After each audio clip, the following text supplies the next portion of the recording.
Alhamdulillahi Rabbil Alamin. Mes honorables frères et sœurs, il ne faut pas venir pleurer quand pendant des années on a été dans l'insouciance quant à notre relation avec nos enfants et avec nous-mêmes.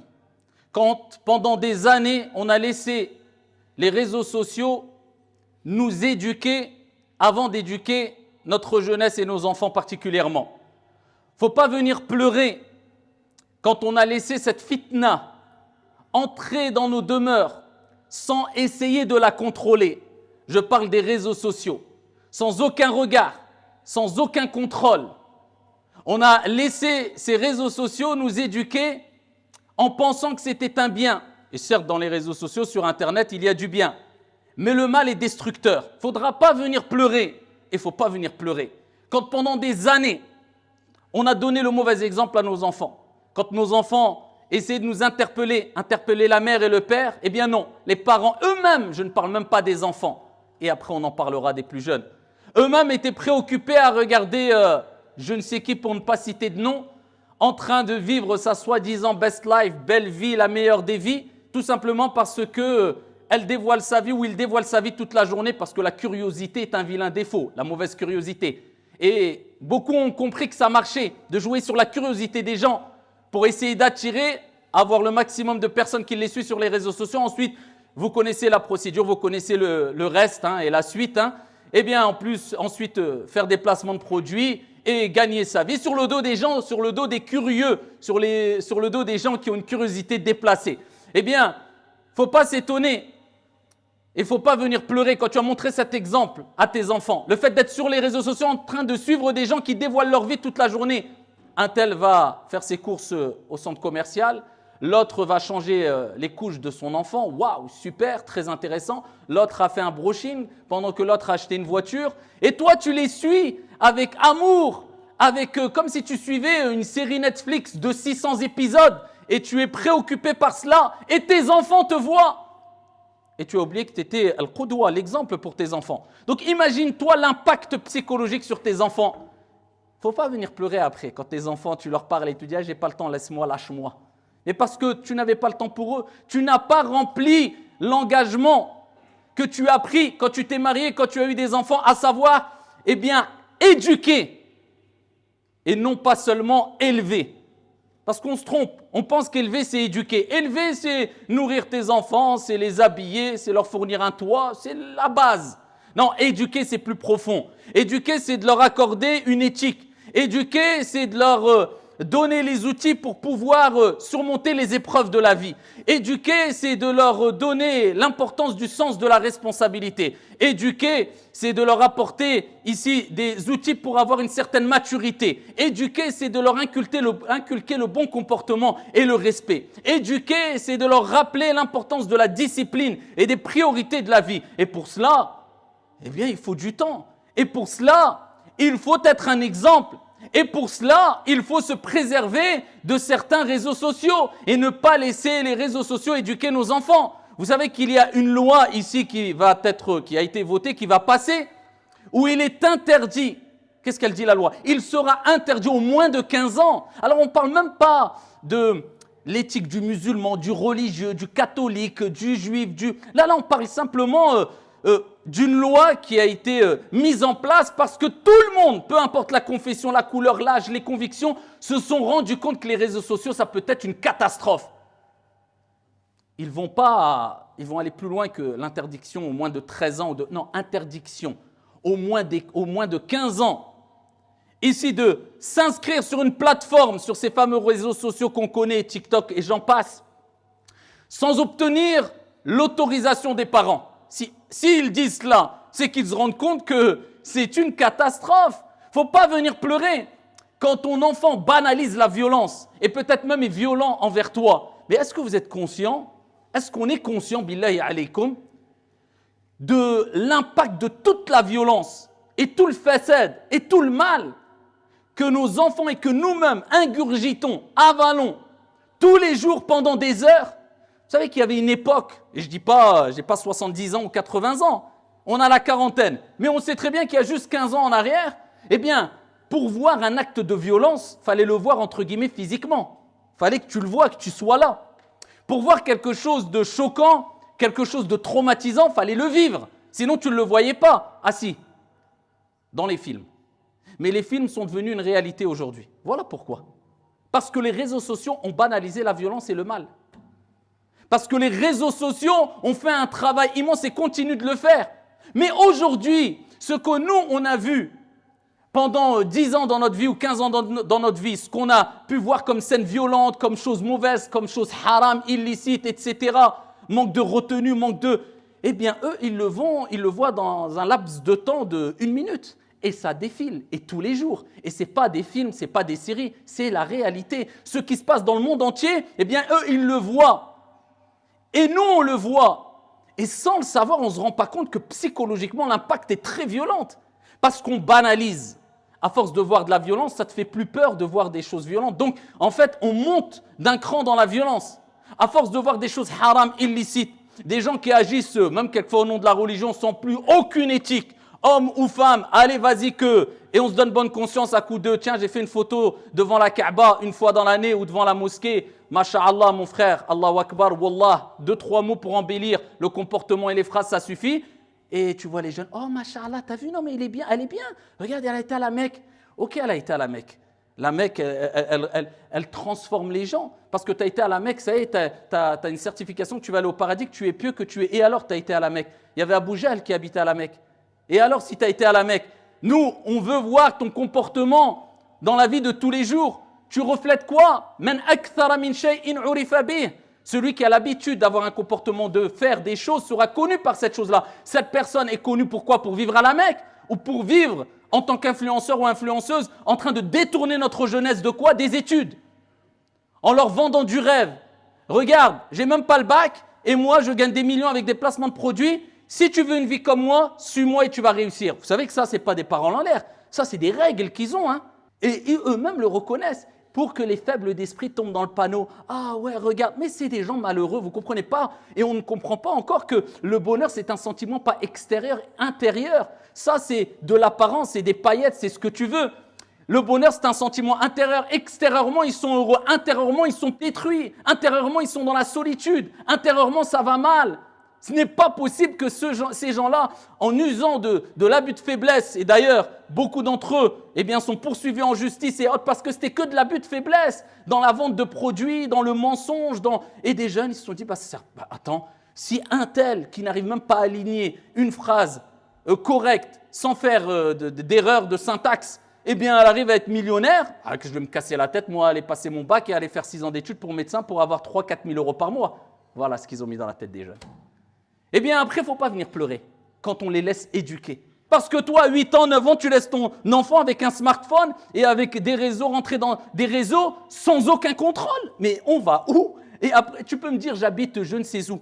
J'habite dans une montagne, loin de toute société, avec des moutons, je ne vois personne. Mais si tu as ces réseaux sociaux, tu laisses ces réseaux sociaux entre les mains de tes enfants sans contrôle, sans expliquer avec douceur à tes enfants, sans leur rappeler le danger de certains réseaux, que ici ça peut être une arme contre toi. Si tu n'es pas là pour faire ce rôle pédagogique, pourquoi tu as voulu avoir des enfants? Pourquoi tu t'es rajouté ce poids sur les épaules? Le jour de la résurrection, quand tu devras rendre des comptes sur tes enfants. Après, si tu as fait les causes pour éduquer tes enfants correctement, pour qu'il y ait une jeunesse éduquée, disciplinée, un plus pour la société et non pas un poids pour la société. Et ils sortent tordus, ils sont égarés. Nuh alayhi salam, le prophète lui-même, son enfant a dérivé. Allah Azza wa Jalla a dit, il ne t'appartient pas, il nous appartient. Pourtant, c'est un prophète. La ghalab. Toi, tu as tiré ta responsabilité. Mais de me dire, j'ai tiré ma responsabilité, et tu vois le petit gosse, innocent, 7 ans, avec TikTok dans les mains, mais tu prends les gens pour des fous ou tu rigoles de qui? Tu rigoles de quoi? C'est quoi? Qu'est-ce qui t'arrive? Il te faut un psychologue, un psychiatre pour te rappeler les choses. À 7 ans, TikTok, un enfant sans aucun contrôle. Combien d'enfants se font harceler? Combien de jeunes, vous savez qu'à travers juste certains jeux vidéo, de combat, etc., pour ne pas citer de nom, se sont fait ici interpeller, se sont fait rabattre. Il y a eu des rabatteurs qui sont rentrés dans ces jeux vidéo en ligne pour les inciter à rejoindre des groupes extrémistes et aller combattre soi-disant au nom de Dieu, etc. eh bien, il rentrait même par ces jeux-là en ligne. Mais non, maman, je fais rien. Mais non, papa, juste je joue en ligne. Avec qui tu parles? Renseigne-toi. C'est des fréquentations. Est-ce que vous avez compris que le téléphone, le smartphone, aujourd'hui, c'est une fréquentation?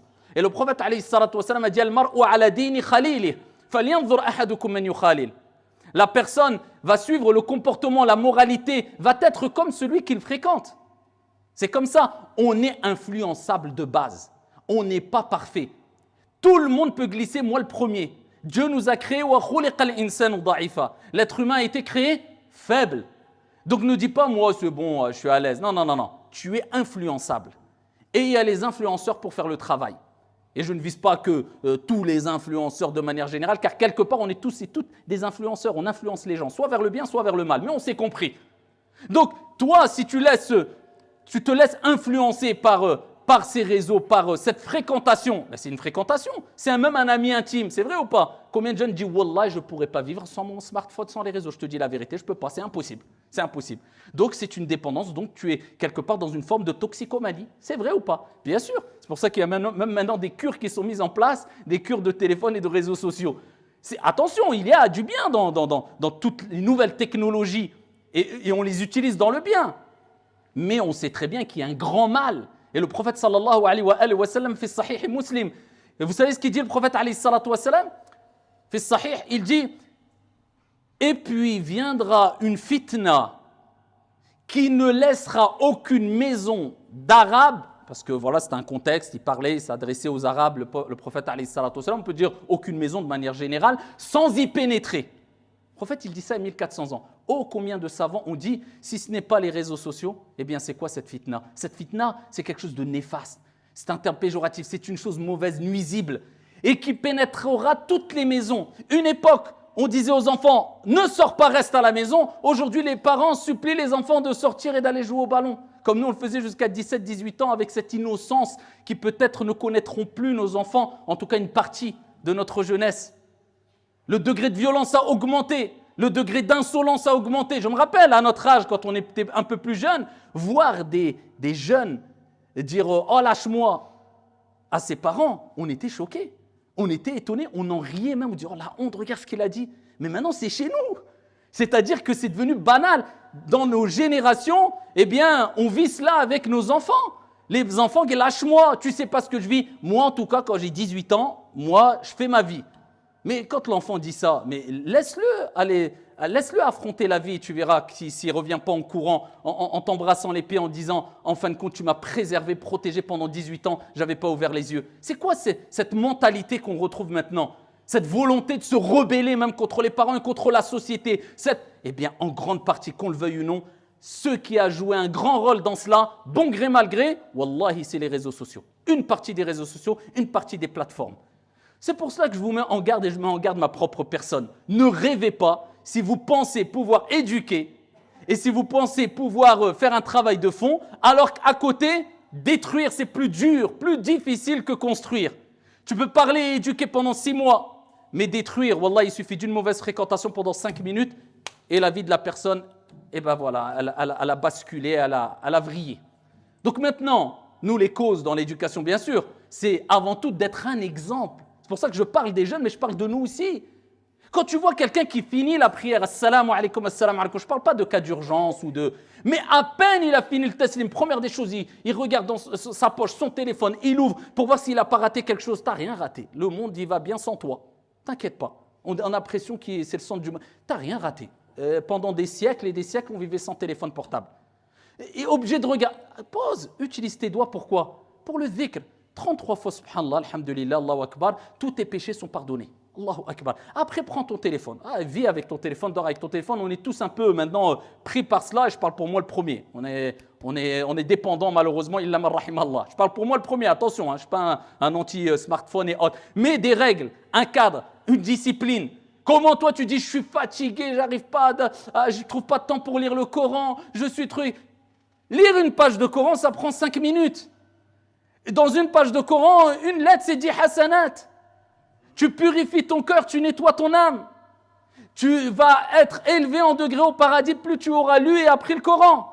5 minutes contre 2 heures de réseaux sociaux et tu dis j'ai pas le temps pour ma religion. Menteur, kadhab. J'ai pas le temps pour mes enfants. Menteur. Toi, tu veux montrer l'exemple et tu es insouciant sur cela. Et après, tu pleures. Je sais pas, mes enfants, comment ils sont devenus. Ah, stop. Ils ont un smartphone, ils ont 8 ans. Bon courage à toi. Vas-y, au suivant. C'est comme ça qu'il faut. Je vais quoi? Je vais apporter une solution miracle. On va apporter des solutions miracles. Tout le mal qu'on récolte, il faut savoir, Dieu n'est pas injuste, Dieu n'est pas inéquitable. C'est nous qui l'avons semé. C'est nous qui l'avons provoqué. C'est ce que nos mains ont provoqué. Ni plus, ni moins. Donc, Wallahi, je vous mets en garde, moi ainsi que mes frères, mes sœurs. Les jeunes, ne vous faites pas avoir par ces pseudo-personnes qui ont réussi leur vie et qui, en fin de compte, n'ont aucune vraie vie. Continuez vos études. Respectez. Ne vous faites pas avoir par la banalisation de la violence et de quelquefois l'obscénité que vous pouvez voir sur les réseaux sociaux. Ne laissez pas vos enfants sans cadre à un âge, je ne sais à quel âge, alors qu'il a des réseaux sociaux en disant « Oui, mais c'est le monde aujourd'hui, on n'a pas le choix. Vaut mieux de toute façon, on ne pourra pas faire sans. Il va connaître les réseaux sociaux. Donc, autant l'accompagner. Déjà, tu ne l'accompagnes pas, donc on continue dans ta logique. Vas-y, va avec lui à 8 ans dans des endroits illicites et laisse-lui boire un verre d'alcool. Dans tous les cas, il va un jour ou un autre, il verra dans un bar, il y a l'alcool. Donc, il va goûter, tu lui expliques, t'as vu, t'as goûté, mais c'est pas… Qu'est-ce que c'est que ce raisonnement? C'est quelqu'un d'innocent. C'est à toi quelque part de le façonner. Il est sous ta responsabilité. Il n'a pas la maturité pour comprendre les choses. Nous-mêmes, à cet âge-là, on sait très bien qu'on nous parlait, on disait mais qu'est-ce qu'il raconte? Ça rentrait par là, ça sortait par là. Aujourd'hui, quand tu as une certaine maturité, tu te dis ah, ils avaient raison. Donc accompagne-les pendant qu'ils sont dans cette période de faiblesse intellectuelle, psychologique, morale. Je ne dis pas d'arriver comme un bourrin et de pas… Non, la communication avec sagesse, expliquer, faire comprendre les choses, accompagner, mettre un cadre, c'est ce qui est demandé.